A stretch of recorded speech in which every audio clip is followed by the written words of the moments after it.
আর এখানে হচ্ছে কি আমি সবগুলোকে আপু যে কালার বলেছিলেন সেই কালারগুলো করে নিয়েছিলাম। এখানে কালারগুলো অনেক ডার্ক দেখা যাচ্ছে, কিন্তু বাস্তবে কালারগুলো এত ডার্ক না, আর একটু হালকা। আর এগুলো হচ্ছে গিয়ে সিল করার পরে ফাইনাল রেজাল্ট, মানে সিল আর গ্লস করে নিয়েছিলাম। দেখতে এত সুন্দর লাগতেছিল। নিচের দিকে যেহেতু মোমটাই থাকবে, তো আমি হচ্ছে একদম তলার দিকে কালার করে নিয়ে ওই সাইডটা হোয়াইটই ছিল, বাকি আশেপাশে দিয়েও হচ্ছে গিয়ে কালার করছিলাম, গ্লস করে নিয়েছিলাম। আর দেখতে অনেক বেশি শাইন করতেছিল, অনেক বেশি সুন্দর লাগতেছিল।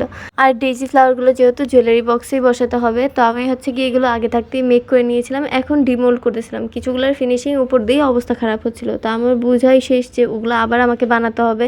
তো ওইগুলো নিয়ে আমার কোনো এক্সপেকটেশন ছিল না। এই হোয়াইট কালারটা দেখতে অনেক সুন্দর হয়েছিল। গ্রিন কালারটা এখানে অনেক একটু ডার্ক গ্রিন বা ব্ল্যাক দেখা যাচ্ছে, কিন্তু বাস্তবে কালারটা সুন্দর। পিঙ্ক কালার যেটা, এটার আউটপুট সবচেয়ে ভালো আসছে। পার্পল কালারটাও ভালো আসছে, কিন্তু লাস্টের দিকে যেটা, সেটার আউটপুটটা অত ভালো আসেনি। ওইটা নিয়ে আমি বললাম তো এক্সপেকটেশনও ছিল না অতটা।